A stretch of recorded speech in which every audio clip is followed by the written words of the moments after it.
Alhamdulillahi Rabbil Alamin. Hamdan kathiran tayyiban mubarakan fih kama yuhibbu Rabbuna wa yarda. Allahumma salli ala Muhammadin wa ali Muhammad wa salamun ala ibadihi alladhina astafa.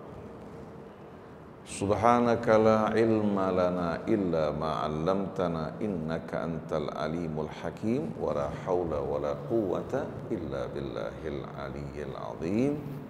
Amma ba'du, para jamaah hadirin hadirat kaum muslimin dan muslimat, ikhwani wa akhwati, saudara-saudara saya, begitu pula saudari-saudari saya, seayah, seibu, begitu pula seiman. Salamullahi alaikum warahmatullahi wabarakatuh.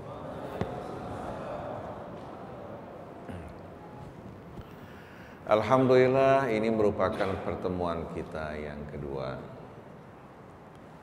Pada kajian kita yang lalu, kita berbicara mengenai takdir dalam sorotan Al-Quran. Karena kebanyakan dari kita banyak menyalahfahami maksud dari takdir yang begitu indah, yang begitu sempurna dan bijaksana. Hingga akhirnya mengarahkan seorang kepada apa? Kepada rasa buruk sangka terhadap Allah Subhanahu wa ta'ala.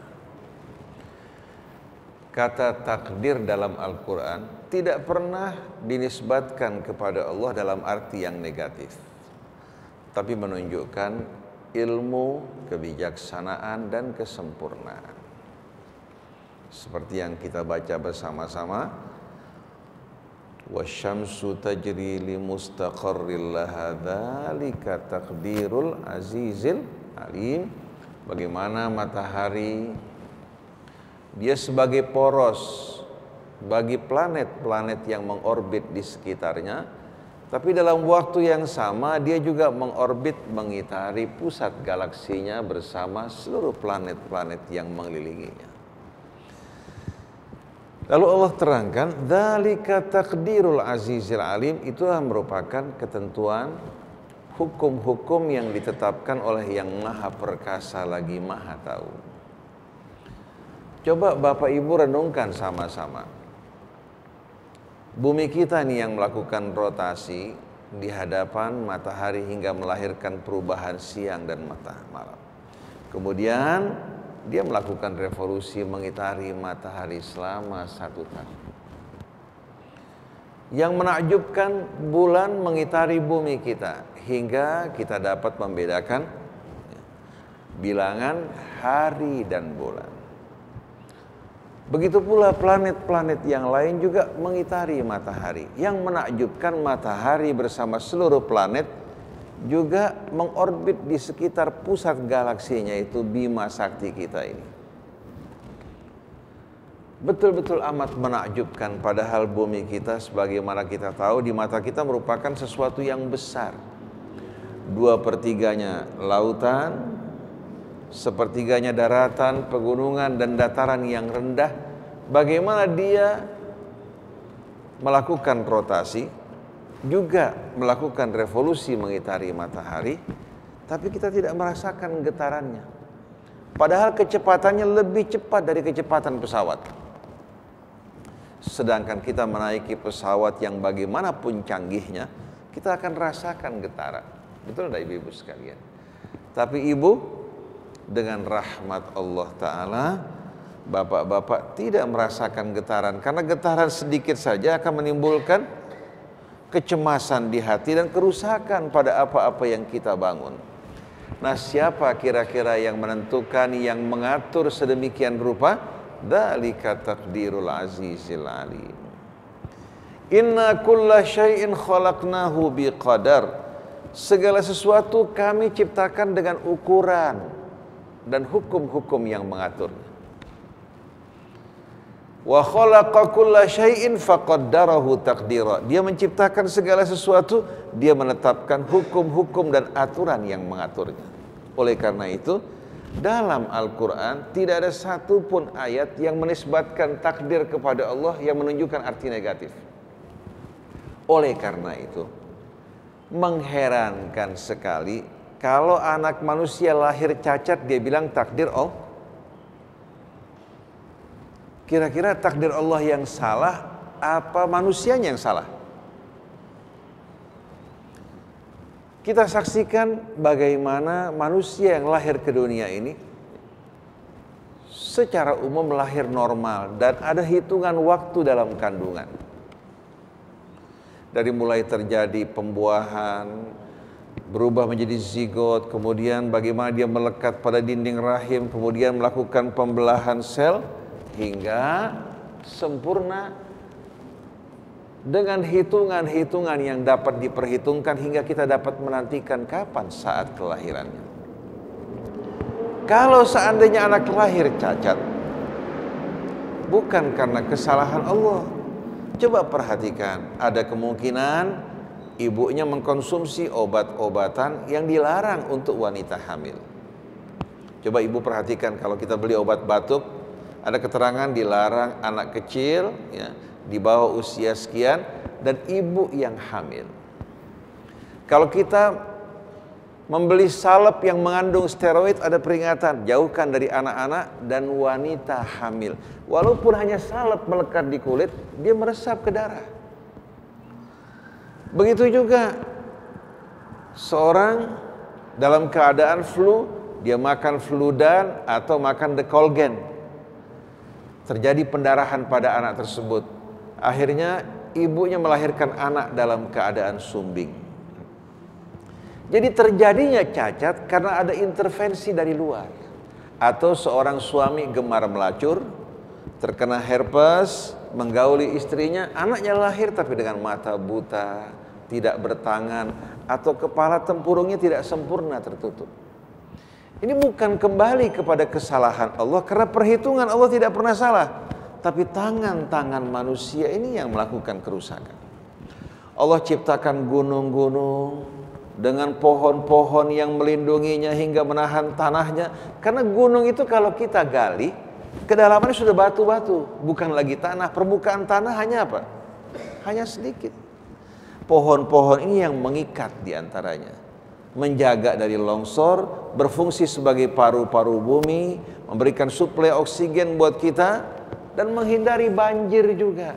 Manusia menebangi tanpa perhitungan, menimbulkan longsor banjir. Adanya longsor banjir bukan karena takdir Allah, tapi pelanggaran terhadap takdir Allah. Allah perintahkan pria wanita hidup berpasangan dan tidak bergaul secara liar dengan bukan pasangannya. Si laki-laki bergaul liar menularkan pada si perempuan penyakit kotor. Kalau mereka hidup dalam kebersihan, kira-kira penyakit kotor tersebut akan ada apa tidak? Tidak. Lahirnya sifilis tidak mungkin terjadi pada pasangan suami istri yang baik menjaga dirinya. Begitu juga HIV akibat hubungan bebas atau herpes yang menyerang kelamin-kelamin pria maupun wanita, itu juga akibat dari pergaulan bebas. Jadi jangan dibilang takdir Allah, tapi pelanggaran terhadap takdir Allah. Begitu juga LGBT, lesbian, gay, bisek, ya.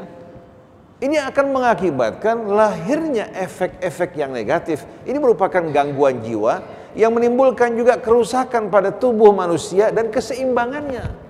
Kalau LGBT itu benar Bapak Ibu sekalian, nggak mungkin lahir Bapak Ibu. Karena melalui proses LGBT tidak akan lahir anak manusia dan tidak akan berkembang biak.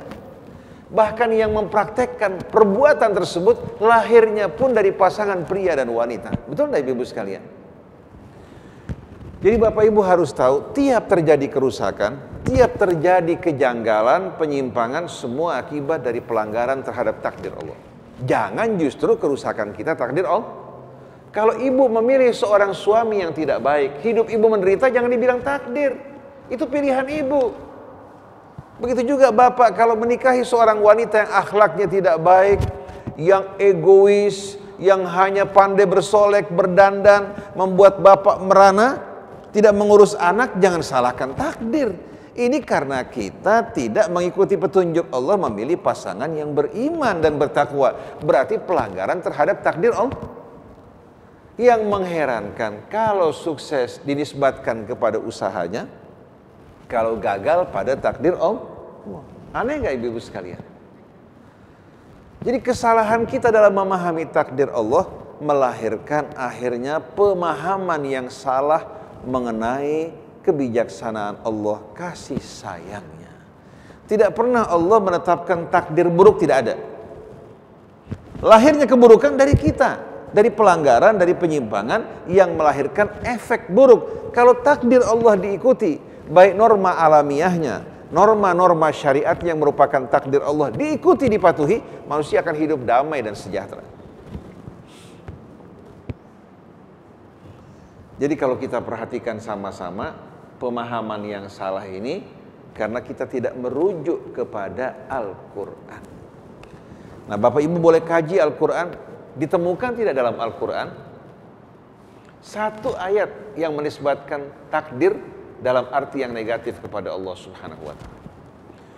Sabbihisma rabbikal alladzi khalaqa walladzi qaddara. Sucikan nama keagungan Tuhanmu yang maha agung. Jadi jangan nisbatkan pada Allah apa-apa yang tidak layak. Yang telah mencipta, menyempurnakan ciptaannya dengan sempurna. Walladzi qaddara, dan menetapkan kadar-kadar hukum-hukum pada semua ciptaannya. Fahada, lalu Allah memberikan bimbingan buat kita untuk mengambil keuntungan. Kalau Allah tidak tetapkan hukum cara mengatur, katakan untuk menanam pertanian, baik itu gandum, baik itu katakan padi, bagaimana orang bisa menanam? Allah tetapkan kadar dan hukuman bagaimana cara bercocok tanam gandum, begitu juga padi, begitu juga buah-buahan. Melalui hukum ini manusia belajar mengembangbiakan. Itu namanya takdir Allah yang kembali kepada norma-norma alamiah. Begitu juga syariat yang Allah turunkan, itu namanya takdir tasyri'i, norma-norma syariat yang diturunkan untuk mengatur hidup kita. Kalau kita patuhi, kita akan selamat. Kita langgar, kita akan merasakan efek-efek dan dampak negatif dari pelanggaran kita. Oleh karena itu, pemahaman yang benar ini harus disosialisasikan supaya kita memiliki motivasi untuk bekerja, berjuang, dan yakin akan apa? Akan janji Allah dan tidak memiliki rasa buruk sangka. Kalau tidak, kita akan berubah menjadi seorang fatalis yang kena penyakit fatalisme. Ngapain kita berusaha? Semua sudah ditentukan. Yang heran, kalau memang seperti yang Bapak katakan, kenapa Bapak kerja di kantor? Kenapa Bapak belajar? Kenapa kalau ada makan di meja, Bapak nggak mengatakan, kalau Allah takdirkan tuh makan sampai ke tangan saya juga akan sampai? Ini pandangan yang salah. Kita berusaha, kita berjuang sesuai dengan hukum-hukum Allah, Allah akan berikan hasilnya buat kita semua. Nah, Bapak-bapak, Ibu-ibu sekalian, itu hanya merupakan ulasan dari sedikit pelajaran kita kemarin. Kalau masih belum jelas, nanti bisa kita lanjutkan dalam kajian-kajian tambahan berikutnya. Untuk hari ini, saya akan bacakan beberapa ayat kembali dari surah An-Naml. Nanti saya minta Ibu melanjutkan terjemahannya. Saya baca Al-Fatihah dulu ya. A'udzu billahi minasy syaithanir rajim. Bismillahirrahmanirrahim. Alhamdulillahi rabbil alamin. Ar-Rahmanir Rahim. Maliki yaumiddin. Iyyaka na'budu wa iyyaka nasta'in. Ihdinas siratal mustaqim. Siratal ladzina an'amta 'alaihim ghairil maghdubi 'alaihim waladdallin. Ayat 60 ya. أَمَّنْ خَلَقَ السَّمَاوَاتِ وَالْأَرْضَ وَأَنزَلَ لَكُم مِّنَ السَّمَاءِ مَاءً فَأَنبَتْنَا بِهِ حَدَائِقَ ذَاتَ بَهْجَةٍ مَا كَانَ لَكُمْ أَن تُنبِتُوا شَجَرَهَا أَإِلَٰهٌ مَّعَ اللَّهِ بَلْ هُمْ قَوْمٌ يَعْدِلُونَ أَمَّنْ جَعَلَ الْأَرْضَ قَرَارًا وَجَعَلَ خِلَالَهَا أَنْهَارًا وَجَعَلَ لَهَا رَوَاسِيَ وَجَعَلَ بَيْنَ الْبَحْرَيْنِ حَاجِزًا أَإِلَٰهٌ مَّعَ اللَّهِ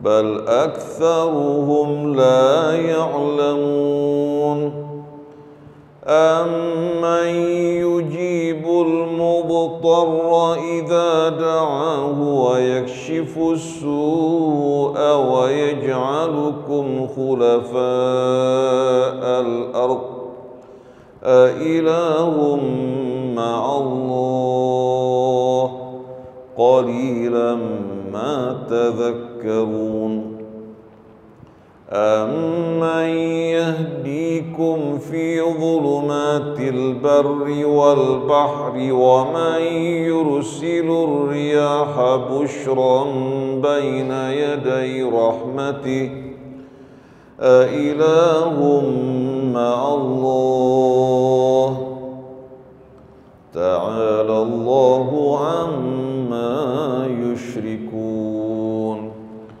أَمَّن يَبْدَأُ الْخَلْقَ ثُمَّ يُعِيدُهُ وَمَن يَرْزُقُكُم مِّنَ السَّمَاءِ وَالْأَرْضِ أَإِلَٰهٌ مَّعَ اللَّهِ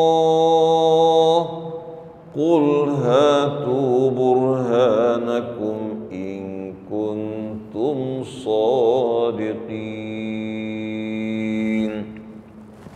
صَدَقَ اللَّهُ الْعَظِيمُ صَدَقَ اللَّهُ الْعَظِيمُ وَصَدَقَ رَسُولُهُ الْكَرِيمُ وَنَحْنُ عَلَى ذَلِكَ مِنَ الشَّهِيدِينَ.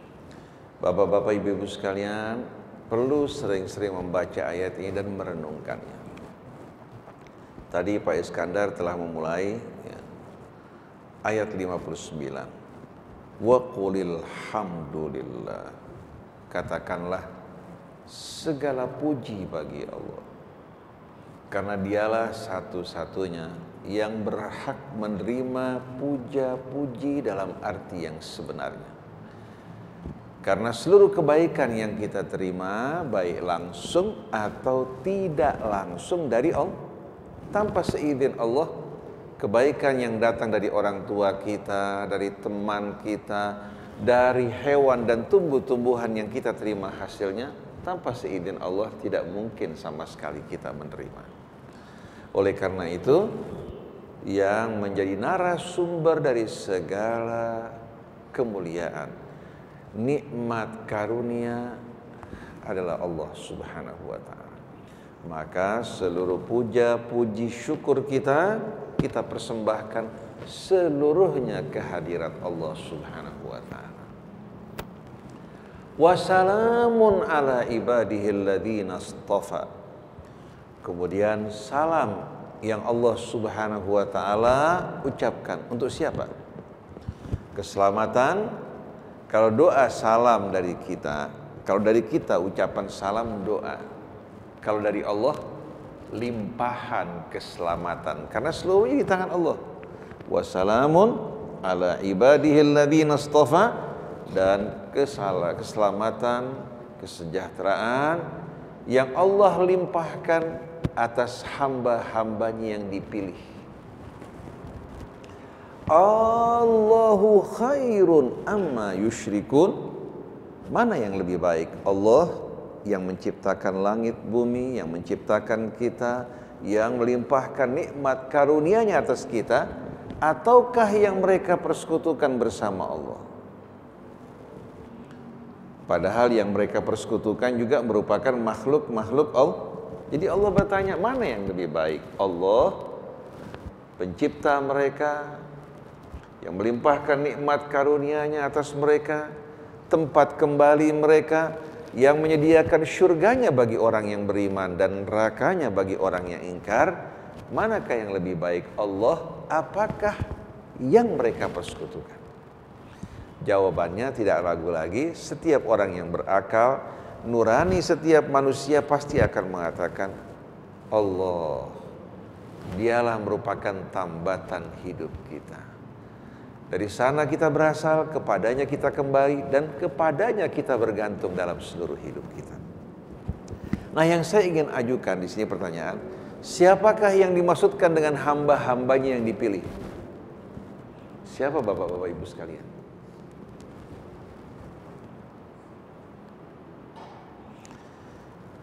Dalam surah Fatir, Allah menerangkan, "Tsumma awrathnal kitabal ladzina istafaina min ibadina."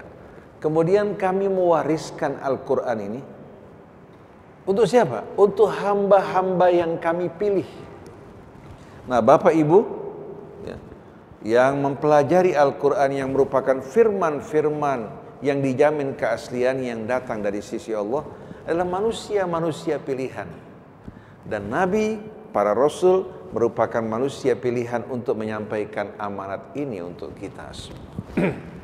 Pada zaman dulu Bapak Ibu sekalian, kalau sudah orang mendengarkan qala Allah, semua berdiam. Nabi kita, para sahabat, keluarganya, para tabi'in, semua mengatakan sami'na wa ata'na.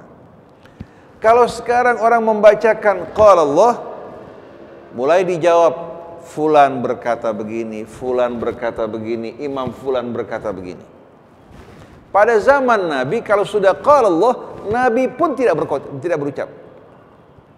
Nabi saja yang membacakan Al-Quran di saat menerima firman Allah, Nabi tidak pernah mendahului dan tidak pernah terlambat untuk mengamalkan. Tapi kalau sekarang, begitu Allah ya, memperdengarkan ayat-ayatnya, kita umat Islam bukan bersatu untuk mendengar, menerima setelah kita memahami isinya, tapi kita terpecah-pecah kepada kelompok-kelompok dan golongan. Akhirnya kita lemah, rapuh, dengan mudah kita dipatahkan dan dicerai-beraikan. Bukan janji Allah yang tidak dipenuhi, tapi kita tidak menepati janji kita kepada Allah, janji keimanan, kepatuhan, ketundukan padanya. Jadi ini bedanya antara Nabi, sahabat, dan kita semua. Mereka begitu mendengarkan ayat Allah langsung sami'na wa ata'na, tidak berusaha untuk berdalih dengan berbagai macam dalih, menghindar dari ketentuan Allah. Kalau orang-orang sekarang walaupun menamakan diri mereka kaum muslimin, ternyata banyak dari mereka yang berupaya menempatkan ayat-ayat Allah bukan pada tempatnya, seperti yang kita dengar dari sebagian orang mengatakan bahwa ayat Nur mendukung LGBT. Ada lagi yang mengatakan bahwasannya kata wali itu bukan berarti pemimpin, oleh karena itu kaum muslimin boleh mengangkat pemimpin dari orang yang tidak beriman. Padahal posisi pemimpin itu yang akan memandu. Kalau tidak seiman dengan kita, bagaimana dia akan memandu kita di jalan Allah Subhanahu wa ta'ala? Jadi keselamatan, kesejahteraan Allah janjikan bagi hamba-hambanya yang dipilih. Bapak Ibu kan sering membaca suratul Rahman kan? Dalam suratul Rahman Allah terangkan bahwa Al-Quran ini bukan lagi pengajaran dari seorang manusia, tapi langsung pengajaran dari Ar-Rahman. Allah berfirman, Bismillahirrahmanirrahim. Ar-Rahman 'allamal Qur'an, Khalaqal insana 'allamahul bayan. Asy-syamsu wal qamaru bihusban. Wan najmu wasy-syajaru yasjudan. Was-samaa'a rafa'aha wa wada'al mizana alla tatghaw fil mizan wa aqimul wazna bil qisti wa la tukhsirul mizan. Wal arda wada'aha lil anami fiha fakihatun wan nakhlu dhatul akmam wal habbu dhul asfi war rayhan fabi ayyi ala'i rabbikuma tukadziban. Coba renungkan Bapak Ibu sekalian. Ar-Rahman yang Maha Pengasih, yang Maha Pemurah, Dia yang langsung mengajarkan Al-Quran. Nabi hanya menyampaikan. Khalaqal insan, Dia pula yang menciptakan manusia. Allamahul bayan, Dia pula yang mengajarkan kepada manusia kemampuan untuk apa? Untuk menerima ilmu pengetahuan dan menyampaikannya kepada yang lain. Kata bayan, ini merupakan kelebihan manusia. Kalau Bapak Ibu menyekolahkan anak Bapak dari mulai TK, SD, dalam usia yang sama seekor monyet juga disekolahkan di tempat yang sama. Kira-kira selama 6 tahun. Yang diserap oleh anak kita dibandingkan yang diserap monyet, mana yang lebih banyak? Monyet hanya meniru kan? Tapi kalau manusia selama 6 tahun banyak pengetahuan yang didapatkan, bukan hanya membaca, menulis, berhitung. Dia mampu untuk menerima bimbingan petunjuk dan juga memberikan petunjuk bagi orang lain, mampu untuk belajar dari ayat Allah ya, dan mampu untuk menguraikan, menjelaskan. Itu namanya bayan. Allamahul bayan. Nah, coba Bapak Ibu perhatikan. Quran dari Allah, manusia ciptaan Allah, kecerdasan yang ada pada manusia dengan akal, kemampuan dia untuk memberikan penjelasan dari Allah. Kira-kira mungkin tidak terjadi benturan antara Quran, manusia dan akalnya? Mungkin? Tidak mungkin. Karena tiga-tiganya dari Allah. Kalau Bapak beli mobil Mercy, spare partnya ada pada apa? Pada apa? Pada bengkel Mercy. Kalau kita bawa ke Toyota, kita pakai kan cocok enggak? Karena dua perusahaan yang berbeda. Begitu juga manusia ini dari Allah. Quran dari Allah, kecerdasan dari Allah, langit bumi dari Allah. Kira-kira mungkin tidak terjadi pertentangan? Mustahil. Yang menimbulkan pertentangan bukan Quran, bukan akal, tapi hawa nafsu manusia yang berupaya untuk mencari-cari jalan meninggalkan apa-apa yang dapat memelihara keseimbangan hidupnya bersama manusia yang lain. Kalau ego manusia dituruti, rusak kehidupan manusia. Walau ittaba'al haqqu ahwa'ahum la fasadata. Kalau kebenaran harus ikut selera manusia, langit bumi ini hancur. Oleh karena itu Allah tidak membenarkan manusia berbuat sesuka hatinya, ada aturan yang menjaga keseimbangan, tidak berbuat kezaliman, tidak menyakiti orang lain, tidak melanggar hak-haknya. Ini yang dilanggar manusia karena ingin memuaskan hawa nafsunya. Betul enggak Ibu sekalian? Jadi akal tidak mungkin bertentangan dengan kebenaran yang datang dari Allah. Yang sering bertentangan nafsu dan kesombongan. Ulama-ulama bertentangan bukan karena kebenaran tidak jelas. Jadi sebetulnya asal mulanya bukan dari perbedaan pendapat, tapi masalah pendapatan ini yang sering kali menimbulkan benturan. Memperebutkan pengaruh, pendapatan, akhirnya menimbulkan persaingan, saling memfitnah dan menyesatkan. Jadi bukan perbedaan pendapat, tapi perbedaan pendapatan. Jadi tidak perlu heran, orang di saat hatinya dikuasai hawa nafsu, akibat yang timbul kerusakan di tengah-tengah manusia. Setelah Allah menerangkan bahwa Al-Quran pengajaran dari Allah, manusia ciptaan Allah, kecerdasan manusia juga dari Allah, Allah berikan satu perumpamaan yang indah. Asy-syamsu wal qamaru bihusban wan najmu wasyajaru yasjudan. Matahari bulan beredar dengan hitungan yang begitu akurat dan sempurna. Pernah tidak terjadi keterlambatan? Kalau bumi kita nih lagi berjalan cepat, berhenti mendadak, kira-kira akibatnya apa? Nah, begitu dia berhenti mendadak, seluruh bangunan di muka bumi ini hancur. Samudra akan meluap. Kita dengan kecepatan 100 meter naik mobil, mengerem mendadak. Gimana akibatnya? Walaupun mobilnya katakan cukup baik, yang dalam mobil ini kalau tidak siap gimana? Saya naik kendaraan pas tidak jauh dari Hotel Borobudur. Saya lagi ngobrol tanpa persiapan, yang bawa mobil ngerem mendadak cuma sekitar 50 km. Saya terlempar menuju kaca. Padahal hanya kecepatan. Nah, bagaimana kalau kecepatan 100 km berhenti mendadak? Atau kereta secara spontan langsung dia berhenti. Apa jadinya? Nah, bumi kita dengan samudranya, dengan gunung-gunungnya, dengan manusianya, dan penduduknya, kalau seandainya dia berhenti mendadak pada saat melakukan rotasi, apa jadinya?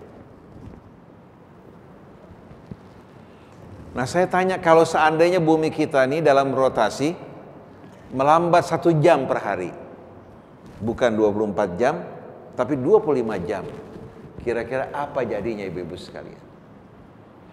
Boleh tanya para fisikawan, apa yang bakal timbul? Ini kehancuran bukan kehancuran bumi kita, tapi berefek juga pada planet yang lain. Kalau bumi kita ini terlambat melakukan rotasi bukan 24 tapi 25 jam, akibatnya daya tolak yang ditimbulkan akibat putaran akan melemah.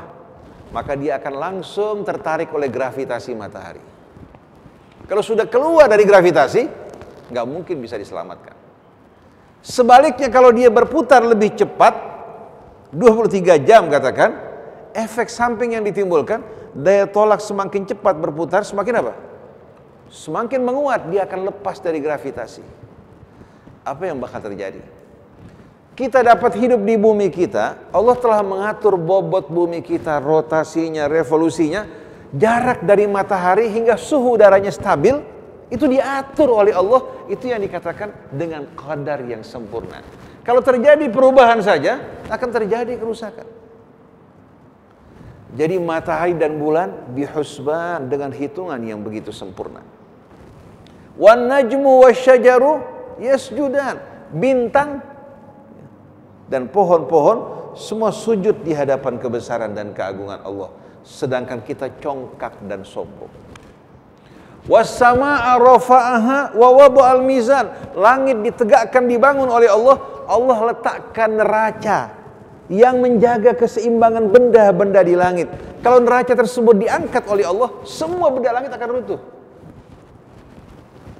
Kita kalau menyaksikan masjid kita ini tanpa tiang tengah dengan bentangan seperti ini sudah menakjubkan. Langit dibangun oleh Allah dan bumi kita terapung di angkasa tanpa ada tiang yang menyangga, tanpa ada rel yang mengikat antara benda dengan benda, tapi keseimbangan gravitasi yang diciptakan Allah. Ini namanya mizan, neraca. Allah tatghaw fil mizan, sebagaimana benda-benda langit yang terjaga keseimbangannya karena mengikuti neraca Allah, maka jangan kalian keluar dari timbangan yang Allah berikan untuk kalian, yaitu Al-Quran. Ini Quran neraca buat kita sebagai pedoman hidup untuk memelihara hak-hak dan kewajiban kita. Wa aqimul wazna bil qisti wa la tukhsirul mizan, dan tegakkan takaran dan timbangan dalam hidup ini dengan cara yang jujur dan adil. Jangan kita menggunakan standar ganda untuk kita lain, untuk orang lain lah. Tapi harus kita tegakkan keadilan dengan sama di hadapan siapapun. Kalau Pak Iskandar mau beli tanah, bawa meteran sendiri. Meterannya panjangnya 110 cm. Yang jual bawa 90 cm, repot enggak? Repot kan? Oleh karena itu bagaimana orang menyepakati panjangnya 1 meter? Tahu tidak? Ukuran 1 meter ini disimpan di satu museum di Prancis. Supaya orang punya tolok ukur menetapkan berapa panjangnya meter. Disimpan di museum di Prancis. Jadi kalau orang berbeda pendapat merujuk ke sana. Nah, bagaimana mungkin hanya masalah panjang saja ada ukurannya, ada standarnya, hidup kita dibiarkan oleh Allah tanpa neraca dan standar. Rusak apa tidak, Ibu sekalian? Ibu punya kewajiban atau dikenakan kewajiban terhadap suami dan anak, terhadap masyarakat juga demikian. Tapi di samping kewajiban, ibu punya hak yang ada pada suami, ada pada anak, ada juga pada masyarakat. Nah, kalau setiap orang hanya menuntut kewajibannya, menuntut haknya, tidak menjalankan kewajibannya, rusak keseimbangan hidup ini. Kalau hukumnya dikembalikan pada selera, tidak kembali kepada hukum yang satu, apa jadinya? Oleh karena itu Allah tetapkan Al-Quran langsung dari sisi Allah untuk menjaga hak-hak kita, menjelaskan juga kewajiban kita agar hidup ini harmoni dan penuh keseimbangan. Setelah itu wal arda wada'aha lil anam. Bumi ini diletakkan posisinya oleh Allah. Disiapkan kondisinya dengan oksigennya, dengan airnya, dengan atmosfernya untuk kehidupan kita semua, manusianya, jinnya, termasuk juga hewan-hewannya. Kalau Allah tidak menempatkan pada posisi yang tepat, mana layak? Kira-kira bisa nggak kita hidup di bulan? Di planet Mars, Jupiter, Pluto, bisa Ibu sekalian Pak? Tidak mungkin. Kalau bukan karena ada atmosfer yang menjadi perisai buat bumi kita, tidak akan ada air. Niscaya air semua akan menguap. Tidak akan ada oksigen di bumi kita. Kemudian meteor-meteor yang menghempas permukaan bumi akan menghancurkan kehidupan kita semua. Tapi Allah mengatakan waja'alna as-samaa'a saqfan mahfudha. Kami jadikan langit ini sebagai atap yang menjaga, memelihara kehidupan kita semuanya. Sebelum pengetahuan menyadari apa itu atmosfer, manusia telah mendengar keterangan dari ayat-ayat Al-Quran. Bumi yang Allah letakkan bagi kita makhluk hidup semuanya, fiha fakihatun wan nakhlu dzatul akmam. Terdapat beraneka macam buah-buahan, kormanya, wal habbu dzul asfi war raihan, dan biji-bijian seperti gandum, beras yang memenuhi kebutuhan kita, dzul asfi dengan kulit pelindung untuk membuat dia bertahan lama, war raihan, dan tumbuh-tumbuhan yang mengeluarkan aroma yang semerbak untuk tubuh kita, pakaian kita, makanan kita. Allah sediakan semuanya bagi kita semuanya. Setelah itu Allah bertanya, "Fabi ayyi ala'i rabbikuma tukadziban?" Maka wahai jin dan manusia, tunjukkan mana dari nikmat-nikmat Allah yang disebutkan tadi yang kalian dustakan. Kita terkadang bawahan ingat kebajikan atasan. Saya nggak bisa lupakan budinya, kebaikannya. Tapi kita lupa pada budi kebaikan Allah Subhanahu wa ta'ala. Seorang laki-laki ditanya, kenapa kamu berbuat begini? Karena saya nggak bisa lupakan kebaikan istri saya yang luar biasa. Saya nggak tega untuk menolak kemauannya walaupun dalam kemaksiatan pada Allah Subhanahu wa ta'ala. Istri juga begitu. Kenapa kamu lakukan semua ini? Saya lakukan ini karena kebaktian pada suami. Suami saya yang begitu baik, yang begitu perhatian. Saya nggak mungkin sama sekali bisa menentang dirinya. Dia wanita muslimah kawin sama non muslim. Karena cinta pada suaminya, lupa kepada Tuhan pencipta. Saya mau tanya sama Bapak Ibu. Suami yang takut istri, menurut ibu baik apa tidak? Biar bapak-bapak tahu. Lalu saya mau tanya, istri yang takut suami menurut Bapak baik nggak? Istri yang takut suami menurut Bapak baik nggak? Hah? Menurut Bapak baik nggak? Kebanyakan laki-laki senang ditakuti istrinya nggak? Kalau saya nggak mau. Seburuk-buruknya suami yang takut istri, seburuk-buruknya istri yang takut suami. Sebaik-baiknya suami istri yang takut kepada Allah. Menggauli pasangan masing-masing karena takwanya kepada Allah. Masing-masing ingin menjalankan kewajibannya sebelum menuntut haknya. Kalau istri takut pada kita, dia bisa mengikuti kita pada saat salah. Ikut juga mencelakakan diri kita. Begitu juga kalau suami takut istri, lebih banyak celakanya daripada selamat. Betul enggak ibu-ibu sekalian? Oleh karena itu suami yang takut istri. Tahu nggak bapak-bapak sekalian? Ini cerita rahasia di antara kita ini. Wanita mau diajak pergi sama siapa? Teman-temannya. Suaminya ini penakut di hadapan dia. Dibilang sama temannya apa? Wah, saya ini nggak gampangan keluar.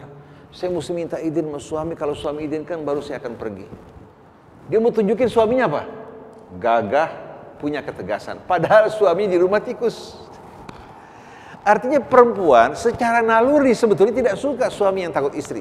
Dia ingin suami yang punya wibawa, punya kebijaksanaan, bisa mengarahkan dia. Oleh karena itu kalau bapak turuti istri kemudian terjerumus dalam musibah, si perempuan bilang apa? Kamu yang salah. Suami bilang kan kamu yang minta. Kamu kan pemimpin, masa kamu harus ikuti rakyat kamu? Kita kan diamanatkan di tangan kamu. Betul nggak Ustaz lihat? Jadi pada akhirnya yang disalahkan tetap laki-laki. Karena dia seorang pemimpin, seharusnya membimbing, mengarahkan istrinya. Yang baik dituruti, yang salah dia mengatakan maaf. Kita yakin bahwa kebijaksanaan Allah lebih tepat dibandingkan kemauan dan kehendak kita. Betul nggak ibu-ibu sekalian? Dan ini pasti akan menciptakan keseimbangan, tidak ada saling penindasan dan penjajahan. Suami istri takut hormat kepada Allah, pasti dia akan menghormati pasangannya. Nah itu yang kita inginkan. Jadi jangan kita bangun rumah tangga atas dasar ketakutan, saling menakuti satu sama lain. Terbuka, cara bijaksana kita sampaikan, itu akan lebih nikmat. Kadang-kadang orang memperhatikan seorang ayah yang dihormati istrinya sama anaknya, cuma anaknya tetap punya kebebasan untuk bicara sama dia. Sebagian orang bilang, wah kalau saya sih begitu masuk ke rumah semua langsung diam, gak berani bicara kayak kamu. Dia bahagia dengan cara seperti ini, padahal dia sebetulnya orang yang terasing di tengah-tengah keluarganya. Dia gak tahu apa yang dilakukan istri dan anaknya di belakang dia. Tapi kalau anak terbuka bicara pada kita, istri terbuka, kita tahu apa yang membuat mereka senang, apa yang tidak menyenangkan, apa yang baik buat mereka. Daripada anak kita terbuka dengan teman-temannya, lebih baik terbuka dengan kita. Betul tidak ibu sekalian?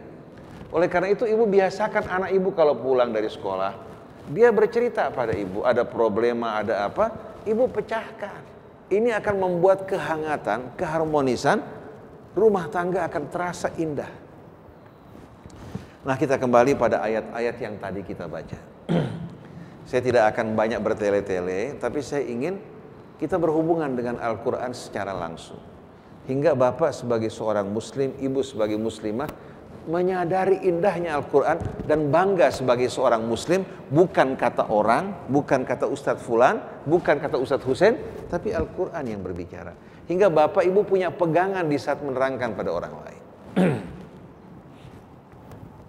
Nah kita mulai dari ayat 60. Amman khalaqas samawati wal arda wa anzala lakum minas samai ma'a fa ambatna bihi hadaiqa dzata bahjah ma kana lakum antum bitu syajaraha a ilahum ma'allah bal hum qaumun ya'dilun. Ayat 59 diawali dengan pertanyaan, Allahu khairun amma yusyrikun. Manakah yang lebih baik, Allah ataukah yang mereka persekutukan? Ini sebetulnya kelanjutan dari pertanyaan sebelumnya. Manakah yang lebih baik? apakah yang telah menciptakan langit dan bumi? Ini kelanjutan dari pertanyaan sebelumnya. Kalau terjemahan tadi, bukankah? Bukankah? Kalau ini, aman di sini, kelanjutan dari pertanyaan tadi, Allahu khairun amma yusyrikun, manakah yang lebih baik, Allah ataukah yang mereka persekutukan? Di sini, amman khalaqas samawati wal arda, manakah ya yang lebih baik, yang telah menciptakan langit dan bumi. Wa anzala minas samai ma'an, dan menurunkan butiran-butiran hujan dari langit.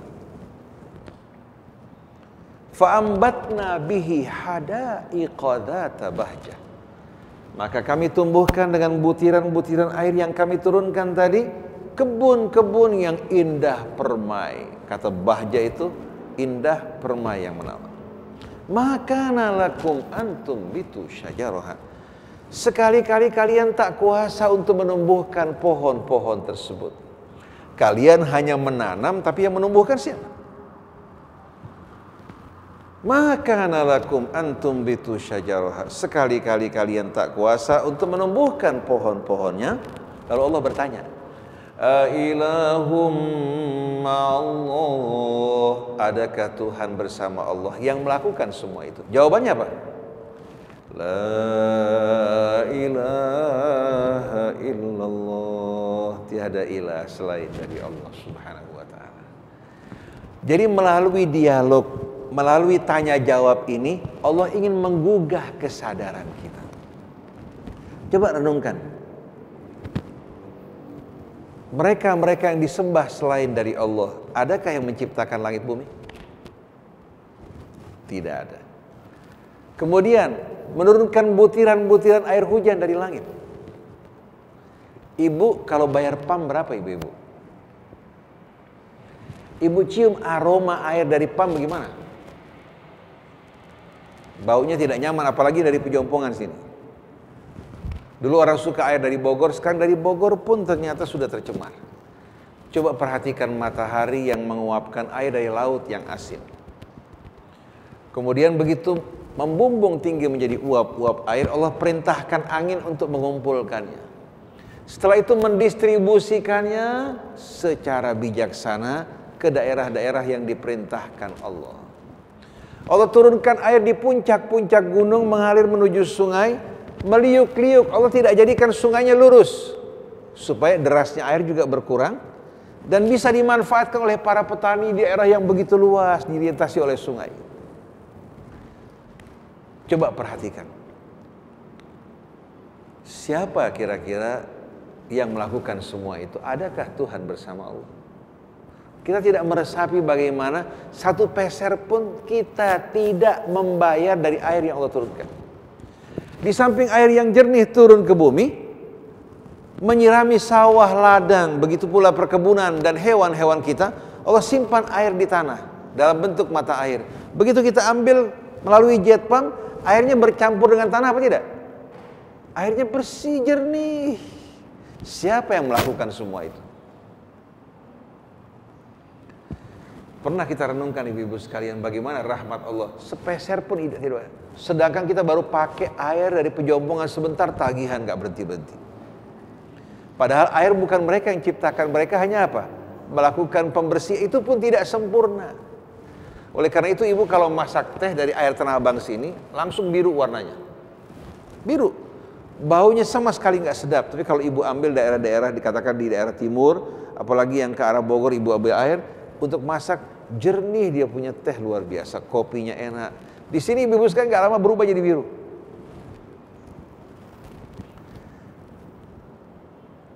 Fa'ambatna bihi hadaiqa dzata bahjah. Kami tumbuhkan dengan air tadi kebun-kebun yang indah permai. Di samping memberikan rasa, aroma, pemandangan yang indah bagi orang yang memandang. Sekali-kali kalian takkan kuasa menumbuhkan pohon-pohonnya. Lalu Allah bertanya, Ailahum ma'allah, adakah ilah bersama Allah atau selain dari Allah yang melakukan semua itu? Jawabannya la ilaha illallah. Pada saat Bapak Ibu mengucapkan la ilaha illallah, renungkan bagaimana nikmat-nikmat yang Allah limpahkan atas kita semua. Semua bersumber dari Allah. Balhum qaumun ya'dilun, tapi sayang, sungguh sayang, mereka bukan kembali kepada Allah, justru mereka menyimpang dari kebenaran, mempersekutukan Allah. Dalam bahasa Arab kata adalah mempunyai makna yang bermacam-macam. Adalahu meluruskannya. Adalah fil hukmi memutuskan hukum dengan adil. Adalah anhu berpaling daripadanya. Adalahu bi ghairihi mempersekutukannya dengan yang lain. Alhamdulillahilladzi khalaqas samawati wal arda wa ja'ala adh-dhulumati wan nur walladzina kafaru bi rabbihim ya'dilun. Segala puji bagi Allah yang menciptakan langit bumi, lalu menciptakan siang dan malam sebagai apa? Akibat dari rotasi bumi kita di hadapan matahari. Tapi sayang, walladzina kafaru, orang-orang kafir, bi rabbihim ya'dilun, mereka mempersekutukan Tuhan mereka. Jadi adalah satu kata kerja bisa berarti macam-macam, tergantung penempatannya. Adalah anhu berpaling, adalah hu bi ghairihi mempersekutukan, adalah fil hukmi berlaku adil, adalah hu meluruskannya. Oleh karena itu kita harus betul-betul ya, di saat kita mempelajari Al-Quran, orang yang menerjemahkan, menerangkan, ya, melihat penempatan dari setiap kata. Di sini terjemahannya berpaling kan? Betul, berpaling. Kalau dikatakan bal hum qaumun ya'dilun anil haq, mereka berpaling dari kebenaran. Kemudian berpalingnya bagaimana? Mereka mempersekutukan Allah dengan yang lain, menyembah, bersyukur kembali kepada selain Allah. Bal hum qaumun ya'dilun. Nah, kalau ayat-ayat ini dibaca, jangankan orang tua, anak kecil saja faham. Tidak berbelit-belit, tidak membingungkan, tidak melahirkan berbagai macam aliran. Yang ini Syiah, Sunnah, Mu'tazilah, Maturidi, Asy'ari, akhirnya di YouTube saling serang menyerang satu sama lain. Ini iman dalam Al-Quran yang sederhana. Nah, kelanjutannya.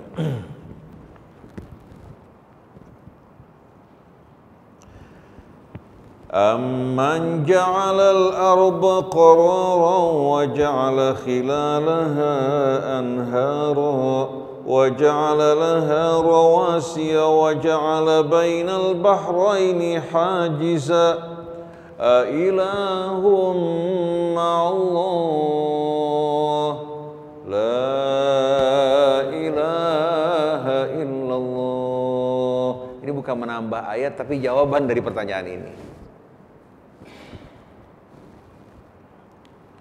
Bal aktsaruhum la ya'lamun. Nah, pertanyaannya, coba siapakah yang lebih baik? Yang telah menjadikan bumi sebagai tempat kediaman yang nyaman, aman bagi kita. Kalau bumi seperti planet Mars, seperti planet-planet yang lain, tidak mungkin dapat menjadi tempat yang aman bagi kita. Suhu udaranya, rotasi bumi ini menghadapi matahari. Yang membelakangi matahari gelap. Yang berhadapan dengan matahari kalau statis tidak berputar, yang menghadapi matahari terbakar, yang membelakanginya apa? Membeku. Dan akibatnya manusia, makhluk hidup tidak akan dapat hidup di atas muka bumi.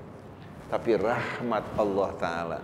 Jadi siapakah yang telah menjadikan bumi sebagai tempat kediaman yang nyaman dan layak bagi kita semua? Itu arti qarar.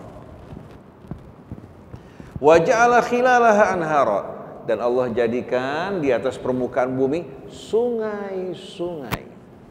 Wa ja'ala khilalaha anhara. Bandingkan coba sungai yang diciptakan Allah sama sungai-sungai irigasi buatan manusia, mana yang lebih indah? Kali Malang itu kan lurus kan?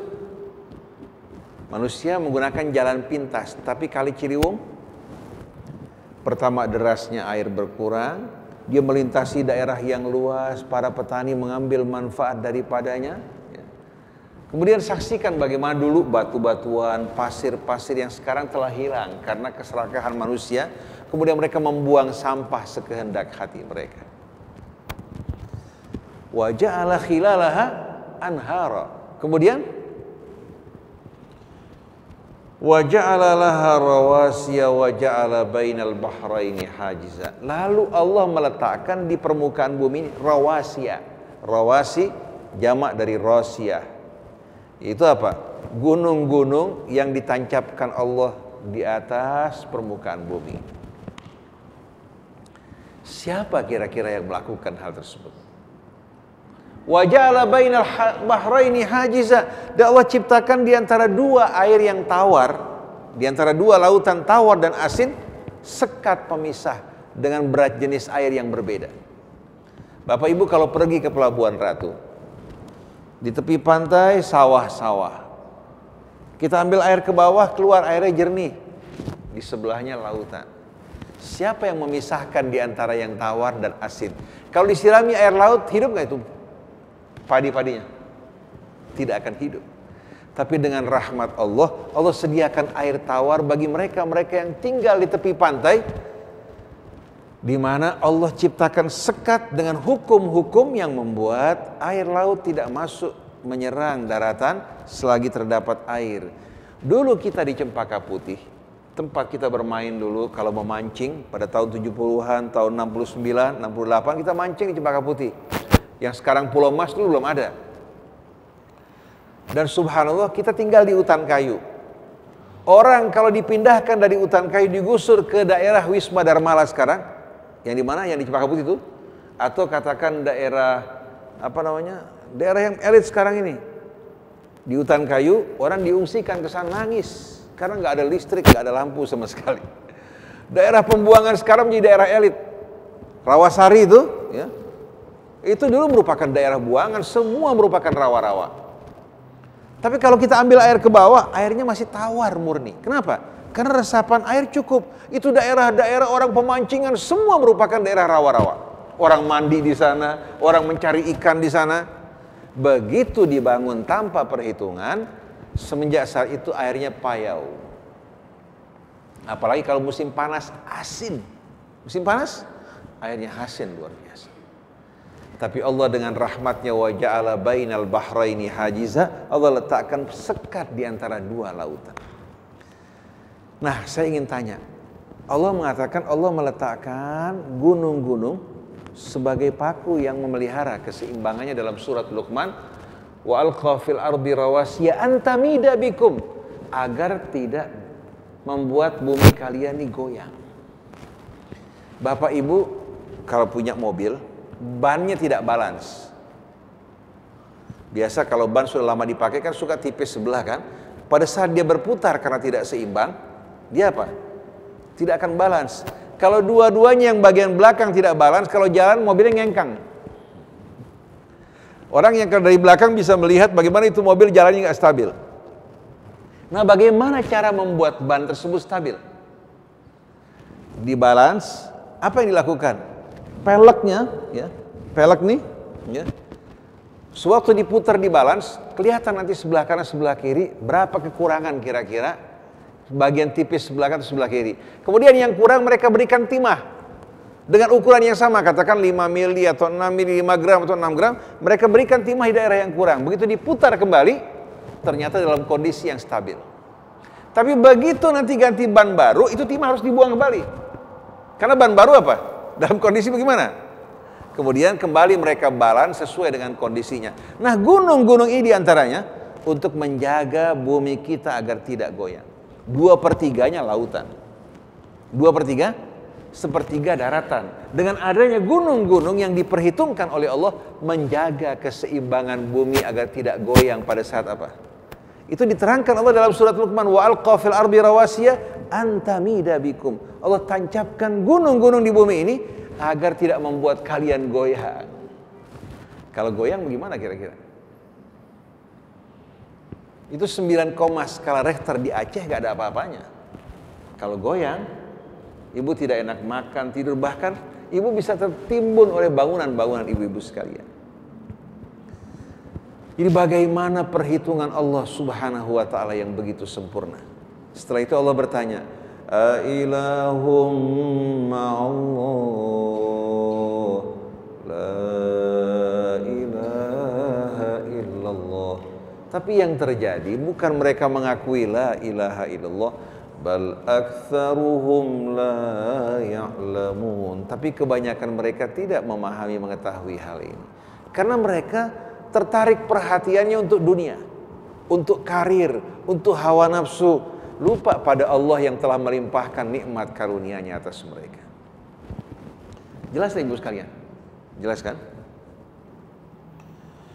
Amman yujibul muttarra fayakshifu as-su'a wa yaj'alukum khulafa'al ard a ilahum ma'allah qalilan ma tadhakkarun. Kembali Allah bertanya, siapakah yang lebih baik? Allah yang menyingkap as-su, berbagai macam keburukan dari orang-orang yang terjepit. Amma yakshifus, amma yujibul muttarra idza da'a. Siapakah yang mengabulkan doa-doa orang yang terdesak, terjepit pada saat dia memohon pada Allah. Wa yakshifus su, menyingkap dari kalian berbagai macam keburukan. Wa yaj'alukum khulafa'al ard, dan menjadikan kalian di muka bumi ini sebagai khalifah-khalifahnya. Siapa yang melakukan tersebut? Dan mana yang lebih baik? Allah, apakah yang mereka persekutukan? Allah sebutkan di sini mengabulkan doa orang yang terjepit. Kenapa ibu-ibu sekalian?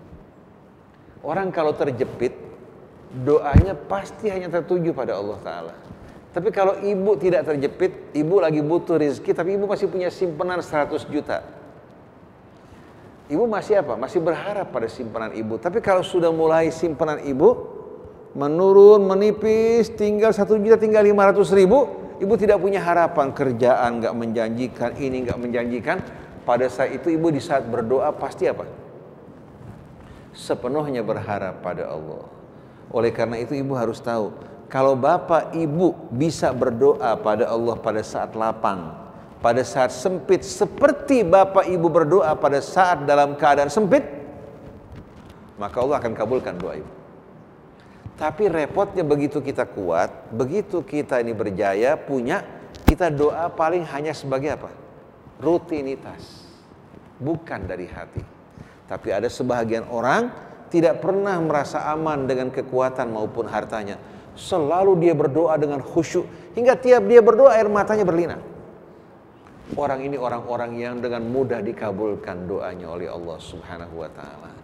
Tapi kesombongan manusia, dia merasa dirinya cukup, tidak butuh pada Allah, ini yang menghalangi doa dia.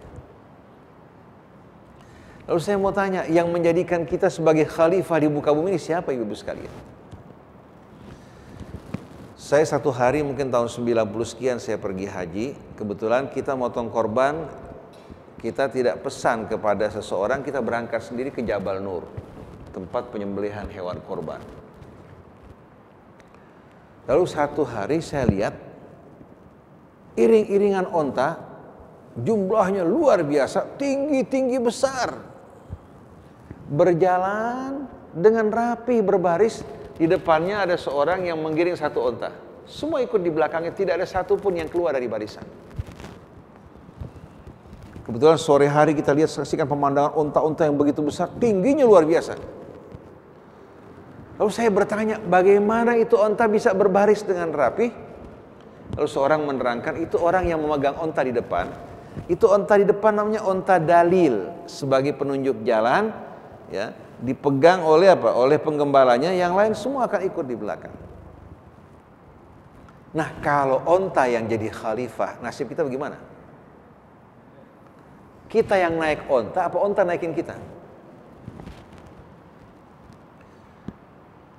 Kalau seandainya jangan jauh-jauh, kalau Allah berikan akal, kesempurnaan bagi tikus, seperti yang Allah berikan pada manusia. kira-kira bagaimana tikus akan merajalela menyerang kita, membalas dendamnya terhadap perlakuan kita. Betul nggak? Artinya kalau seandainya sebahagian makhluk ya, yang jumlahnya cukup besar diberikan akal seperti kita, bersaing dengan manusia apa jadinya? Tapi ternyata hewan-hewan, tumbuh-tumbuhan, termasuk hewan di lautan, Allah jadikan sebagai apa? Sebagai pelayan kita, dan manusia diangkat sebagai khalifahnya. Coba Bapak Ibu renungkan bagaimana kemuliaan yang Allah berikan. Tapi terkadang ternyata manusia yang diberikan amanat berkhianat, bahkan lebih kejam dari apa?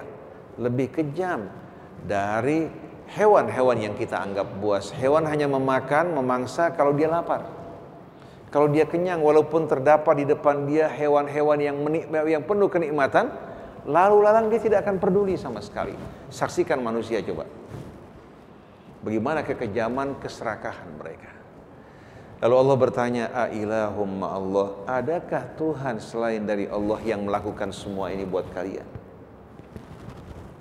Lalu Allah Subhanahu wa taala mengingatkan kita, qalilan ma tadhakkarun. Bukan kalian kembali kepada Allah, tapi sedikit di antara kalian yang mengambil pelajaran dari semua ini.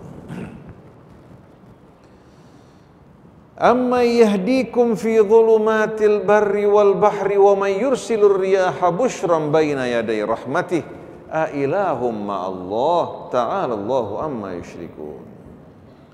Allah bertanya, siapakah yang memberikan bimbingan petunjuk bagi kalian di tengah-tengah kegelapan daratan maupun lautan?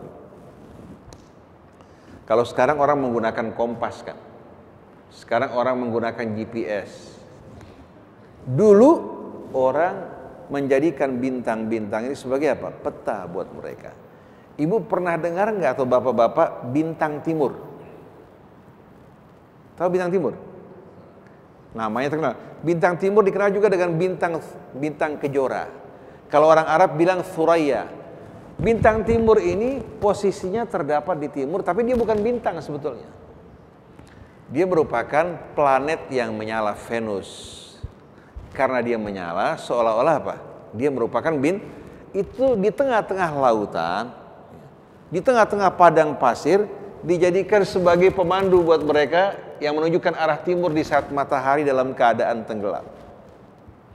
Kemudian mereka tahu posisi dari setiap bintang-bintang dan namanya, membuat mereka dapat menempuh perjalanan yang cukup jauh di tengah padang pasir dengan peta yang Allah berikan buat mereka. Begitu pula para pelayar zaman dahulu kala. Kalau sekarang orang-orang karena menggunakan alat tidak peka. Bahkan jangan jauh-jauh di Inggris, anak-anak di SD tidak mampu berhitung di luar kepala. Karena biasa menggunakan apa? Menggunakan kalkulator, sampai tidak mampu untuk menghitung. Kalau ditanya berapa 8 kali 8, dia tidak tahu. Dia buka kalkulator. Jadi kepekaan kita lama-kelamaan apa? Dengan alam Nah Allah bertanya, siapa yang memberikan bimbingan bagi kalian di tengah-tengah kegelapan daratan dan lautan?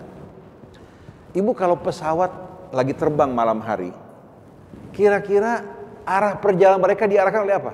Bukan oleh mata pilot, bukan. Pilot gelap gulita. Tapi diarahkan oleh peralatan-peralatan mereka yang mengarahkan mereka menuju tujuan mereka. Lampu hanya menerangi batas pandang mereka, bukan mengarahkan perjalanan mereka. Jadi peralatan yang mengarahkan pesawat udara di malam hari itu menuju sasaran mereka. Begitu pula di siang hari. Jadi Allah bertanya, siapakah yang membimbing kalian di tengah-tengah kegelapan daratan maupun lautan, dan mengirimkan angin untuk kalian sebagai pembawa kabar gembira sebelum turunnya rahmat Allah. Sebelum hujan turun, Allah kirimkan angin pembawa kabar gembira. Angin-angin laut bertiup ke arah kita dengan keras, tidak lama kemudian awan-awan digiring, kemudian mulai berkumpul, kemudian terasa mendung, mulai memberikan harapan bagi kita semua. Siapa yang mengirimkan angin tersebut sebelum kedatangan rahmat Allah Subhanahu wa ta'ala? Ailahum ma'allah, adakah Tuhan-Tuhan selain dari Allah, bersama Allah yang melakukan semua ini? Ta'alallahu amma yusyrikun, maha agung, maha tinggi Allah dari segala apa yang mereka persekutukan. Dulu ada dewa hujan, dewa surya. Jadi masyarakat di zaman dulu mengembalikan kepada dewa-dewa yang mengatur. Kalau Al-Quran mengembalikan semua ini kepada Allah Subhanahu wa Ta'ala. Allah yang berkuasa di langit, di bumi, yang mencipta, yang menurunkan hujan, yang menumbuhkan tanamannya, yang bersama kita dimanapun kita berada. Nah, sebagai penutup, amman yabda'ul khalqa thumma yu'idu. Siapakah yang telah memulai penciptaan kita, langit, bumi, hewan dan tumbuh-tumbuhan, thumma yu'idu, kemudian setelah kematiannya menghidupkannya untuk kedua kalinya. Siapakah yang telah memulai penciptaan kemudian mengulanginya kembali setelah kematiannya?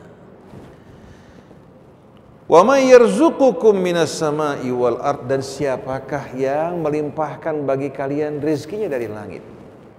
Siapakah yang memberikan kalian rezeki dari langit? Ailahum ma'allah, adakah Tuhan bersama Allah yang melakukan semua ini, yang memberikan rezeki, yang menurunkan hujan, yang menghidupkan, yang mematikan, kemudian menghidupkan kembali? Jawabannya, qul hatu burhanakum in kuntum shadiqin. Bawa bukti-bukti kalian yang mendukung adanya pelaku, pencipta atau pengelola di langit maupun di bumi bersama Allah Subhanahu wa Ta'ala. Kalau tidak ada, lalu apa dasar manusia menyembah dan kembali kepada selain Allah Subhanahu wa Ta'ala? Sengaja Bapak Ibu sekalian saya bacakan ayat-ayat semacam ini untuk menggugah kita, agar kita belajar keimanan langsung dari Al-Quran. Nah, sekarang kita tambahkan sedikit masalah akidah. Kita sering dengar kan akidah kan? Akidah ini kalau kita perhatikan, terdapat nggak dalam Al-Quran kata akidah? Terdapat enggak? Nanti kalau Bapak bertemu dengan ustadz atau ulama manapun tanya, dalam Al-Quran ada enggak kata akidah? Dalam sunnah Nabi ada enggak akidah? Tidak ada. Akidah ini kata yang muncul setelah umat Islam mulai bercerai-berai. Kurang lebih sekitar 300 tahun atau 400 tahun setelah wafatnya Nabi. Dulu yang ada iman, Islam, ihsan, orang kembali kepada rukun iman, rukun Islam, ihsan. Begitu umat Islam berpecah belah, setiap kelompok ingin memagar pengikutnya, memisahkan dari yang lain. Orang Syiah bilang akidah Syiah, Ahlus Sunnah bilang akidah Sun. Kemudian di Sunnah terbagi-bagi lagi, akidah Salafi, akidah Asy'ari, akidah Maturidi. Di Syiah juga begitu, ada akidah Akhbari, ada Usulin. Akidah ini sebetulnya merupakan kata bid'ah yang tidak dikenal pada masa Nabi maupun pada masa sahabatnya. Akidah ini merupakan pisau yang mencabik-cabik umat Islam. Tadinya umat Islam satu yang biasa mendengar dan akrab dengan istilah iman Islam, berubah setelah itu. Kita dengar seseorang di YouTube menyerang orang-orang yang berpegang kepada akidah Asy'ari Maturidi. Menyerang habis-habisan. Kelompok lagi menyerang pada akidah Salafi, kelompok lagi menyerang akidah Syiah. Saya tanya pada kalian semua, pada mereka, ini kata akidah ini yang kalian nisbatkan pada Syiah, pada Sunnah, Asy'ari, Maturidi, ada nggak dalam Al-Quran? Dalam Sunnah tidak ada sama sekali. Kemudian Imam Abul Hasan Al-Asy'ari, Imam Al-Maturidi, mereka mengajak orang untuk menisbatkan agama mereka kepada mereka atau kepada Allah? Kepada Allah. Imam Syafi'i kembali kepada Allah, mengajak orang kembali pada Allah. Nah, yang di bawah ini yang berfanatik, mereka yang tersekat-sekat. Siapa yang menyekat? Ulama-ulama yang ingin mengambil manfaat dari masyarakat di bawah, ingin mengambil keuntungan, mereka menyekat-nyekat seperti zaman dulu. Ini bukan golongan kita, hati-hati. Ini golongan kita, ini bukan golongan kita. Saya pada tahun 67 kurang lebih 68, saya masih SD. Masih SD. Lalu saya kebetulan menyaksikan acara pertandingan bulu tangkis. Pada saat itu pertandingan di final biasanya Indonesia dengan Denmark. Cina belum ada sama sekali. Indonesia dengan Denmark biasanya. Kita dengar Mulyadi dulu. Di samping Rudi Hartono belakangan muncul Mulyadi. Ya. pemain-pemain kita yang tua-tua ya. Pada saat itu saya menyaksikan sebuah acara televisi pertandingan. Di sebelah saya orang belajar di UI. Dia jauh lebih tua dari saya. Dia bilang, Husain, saya mau tanya kamu Muslim, mazhab kamu apa? Saya terperangah. Saya bilang, saya nggak tahu, saya Muslim, saya hanya tahu rukun Islam, rukun iman. Nggak bisa, kamu harus tahu mazhab kamu apa. Itu kata-kata itu sampai sekarang terkiang-kiang di telinga saya. Kenapa kita harus dinisbatkan pada fulan-fulan? Kita hormati Imam Syafi'i, cintai Imam Syafi'i, Imam Ahmad, Imam Malik, semuanya. Tapi cukup kita mengatakan anak Muslim. Kalau kita ikuti pendapat dia, anak Muslim. Ikuti Hanafi juga anak Muslim. Karena yang diikuti pendapat. Sedangkan syariat agama dari Allah. Jadi jangan kita tambahkan lagi anak Muslim. Jangan bilang anak Syafi'i, anak Maliki, anak Hambali. Walaupun fikih pendapat yang kita ikuti Syafi'i maupun Maliki, tapi jangan nisbatkan kepada kita nama-nama yang lain yang membuat kita pecah belah. Oleh karena itu Imam Tajuddin As-Subki, dia banyak mengambil dari madhab Syafi'i, mengatakan al-amila madhabalah. Orang awam itu gak punya madhab. Tergantung apa yang diajarkan gurunya. Yang tahu perbedaan madhab itu yang tahu dalil. Oleh karena itu para ulama jangan mereka menyibukkan umat di bawah untuk berpecah belah. Ajak mereka untuk kembali kepada Allah, kembali ke dalam Islam, bersatu di dalamnya. Kemudian bimbing umat untuk betul-betul meresapi kebesaran keagungan Allah, mencintai Allah, mengutamakan Allah dari segala sesuatu, beriman pada Rasulnya, beriman pada kitabnya, kemudian meneladani Nabi dan sahabat-sahabatnya dalam kehidupan yang begitu indah. Kemudian kita menghormati ulama-ulama kita seperti Syafi'inya, Malikinya, Hambalinya, Hanafinya. Dan awam cukup dia mengambil dari guru-guru yang betul-betul mempunyai otoritas yang mengajarkan apa yang dia tidak tahu. Tapi jangan meracuni awam dengan berbagai macam kefanatikan. Akhirnya masuk ke masjid, masing-masing membawa atributnya. Padahal Allah mengatakan al-yauma akmaltu lakum dinakum wa atmamtu alaikum ni'mati wa raditu lakumul islama dina. Allah berikan Islam buat kita yang Allah ridhai, kita ganti dengan yang lain. Oleh karena itu kita baik melalui rasil, melalui dakwah kita ingin mengajak umat kembali ke dalam Islam dan menunjukkan di hadapan orang identitas mereka di saat ditanya ana muslim wa nahnu muslimun. Kita mencintai semua kaum muslimin. Kalau ada yang salah, perbaiki. Ada yang bengkok, luruskan dengan cara yang baik. Dan jangan saling mencerca satu dengan lainnya. Imam-imam tidak pernah mengajak kita untuk mengutamakan mereka dari Allah maupun Rasulnya. Tapi mereka juga mengajak kita kepada Allah dan Rasulnya. Oleh karena itu, saya tidak sama sekali suka menggunakan kata akidah. Karena akidah ini melahirkan apa? Melahirkan perpecahan. Dan akidah itu kalau kita perhatikan di Al-Azhar ada pelajaran namanya At-Tayyaratul Aqaidiyah fil Islam, aliran-aliran ideologi dalam Islam. Orang di saat mempelajari ini bukan mempelajari iman kepada Allah, tapi didorong ke arah kefanatikan. Yang besar tumbuh dalam lingkungan Syiah menjadi Syiah, yang tumbuh dalam lingkungan Salafi menjadi Salafi, yang tumbuh dalam lingkungan Asy'ari. Mereka lupa pada agamanya, lupa pada kitabnya, lupa pada nabinya. Oleh karena itu, utamakanlah Allah, utamakan kitabnya, utamakan Rasulnya, dan persaudaraan di antara orang yang beriman. Setelah itu kita bekerja, berjuang di arena kehidupan, yang pengusaha-pengusaha, kemudian kewajiban zakatnya dikeluarkan, yang teknolog-teknolog, yang teknokrat-teknokrat, kemudian bersama-sama kita bangun bangsa negara kita. Tapi sayangnya, Buddha bersatu, Katolik bersatu, Protestan bersatu, kita umat Islam berpecah belah. Mirip dengan kambing yang saling tanduk menanduk satu dengan lainnya. Jadi Pak Iskandar, ya, boleh coba tanya bapak-bapak ibu sekalian kepada guru-guru yang lain, ada tidak kata akidah dalam Quran maupun Sunnah? Tidak ada. Bahkan kata kerja i'taqada ya'taqidu itu merupakan kata kerja baru, tidak dikenal pada masa Nabi kita Muhammad SAW. Tapi kata ain, qaf dan dal digunakan untuk akad.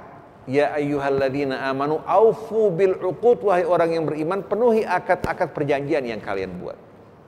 Atau berarti niat. La yu'akhidhukumullahu billaghwi fi aimanikum walakin yu'akhidhukum bima aqadtumul aiman. Allah tidak menghukum kalian pada sumpah kalian yang tidak serius, tapi sumpah yang kalian ucapkan dengan serius dan niat itu yang dikenakan. Jadi tidak ada satu pun dalam Al-Quran ayat maupun sunnah Nabi yang pernah menghubungkan agama kita dengan akidah. Tidak pernah ada. Jadi kalau saya katakan anak muslim, Pak Iskandar muslim, ibu muslimah, nahnu muslimun, kira-kira lebih akrab apa tidak? Apalagi darah daging kita sama, ayah ibu kita sama, ditambah lagi kita sebangsa setanah air. Seharusnya kita mengajak orang yang belum kenal Islam untuk masuk ke dalam Islam. Jangan seperti kejadian sebagai penutup cerita terakhir. Saya naik taksi bersama seorang supir taksi di bulan Ramadan. Pertama dia menangis, dia bilang, Ustadz saya ini bingung. Orang bilang puasa saya tidak akan diterima kalau saya nggak bayar zakatul fitri. Jangankan untuk zakat fitrah, untuk keluarga besok saya nggak punya uang. Saya bilang, tahu nggak kamu maksud dari shadaqatul fitri? Shadaqatul fitri itu pada zaman Nabi diambil dari orang yang kaya mampu untuk membantu orang yang tidak mampu supaya bisa ikut berhari raya Idul Fitri. Jadi bukan pajak, tapi ini merupakan bantuan yang diberikan dari si kaya untuk orang miskin supaya bisa berhari raya. Makanya namanya shadaqatul fitri, sedekah yang diberikan untuk kebutuhan hari raya. Jadi kamu bukan orang yang wajib, kamu yang berhak menerima. Nah yang kedua, saya bingung Ustaz, Islam ada berapa sebetulnya? Islam ada berapa? Saya terkejut luar biasa. Saya bilang Islam satu, Tuhannya sama, Nabinya sama. Tapi saya bingung, saya mengaji di pengajian sini dibilang itu sesat. Saya pindah kemari, yang lain mengatakan sesat. Jadi mana yang saya mesti pilih Ustaz? Nah ini betul-betul dilema dan bencana buat kita umat Islam. Dulu nabinya mengajak pada Allah, kitabnya mengajak kepada Allah, mengajak mereka untuk hidup bersatu dalam agama Allah. Sekarang kita dipecah belah dan dicerai-beraikan. Jadi saya berharap Bapak Ibu, apalagi orang-orang yang sudah pensiun, seperti kita semua ini yang sudah mendekati hari akhir, bersihkan hati kita dalam berserah diri pada Allah, kembali kepada Rasulnya, kembali kepada kitabnya, dan cintai sesama orang yang beriman. Hisab mereka di tangan Allah. Kalau ada yang perlu ibu perbaiki dengan kata-kata yang manis dan indah. Demikianlah para jamaah hadirin hadirat sekalian. Saya mungkin nggak buka tanya jawab nih, karena kebetulan ada ceramah open house di sekolah kita Insan Mandiri. Jadi kalau seandainya Bapak Ibu nanti ada pertanyaan, ya kita insya Allah isi lagi dengan kajian lagi, insya Allah dimulai dengan tanya jawab dulu. Bapak Ibu nggak usah ngeluarkan uang sepeser pun juga. Kan Bapak sebagian sudah mulai pensiun, sudah butuh untuk keluarga, untuk anak-anak. Nah kalau untuk saya pribadi, Bapak Ibu nggak usah keluarkan apa-apa sama sekali. Insya Allah kita bertemu, kita siapkan acara yang lebih panjang lagi sama-sama, insya Allah ya. Mudah-mudahan saya bahagia sekali bisa bertemu dengan bapak-bapak ibu-ibu sekalian dari Farmasi Group ini. Dan rekan-rekan yang datang ini merupakan sebetulnya sarana yang Bapak Ibu sediakan buat saya untuk menyampaikan amanat Allah Subhanahu wa Ta'ala. Adapun imbalan yang saya terima jauh lebih besar yang Allah sediakan buat saya, dunianya maupun akhiratnya lebih besar. Saya punya usaha, kalau saya mengajar ini tidak terima apa-apa, subhanallah Allah berikan saya imbalan dari usaha saya berkembang dengan besar, menjadi pupuk dan air buat tanaman saya. Belum lagi di hari akhir. Jadi insya Allah kita berjumpa lagi Pak Iskandar. Tinggal tentukan aja waktunya yang kira-kira tepat, kosong. Saya siap untuk hadir bersama-sama. Subhanakallahumma wa bihamdik, asyhadu an la ilaha illa anta, astaghfiruka wa atubu ilaik. Wal afu minkum. Wassalamualaikum warahmatullahi wabarakatuh.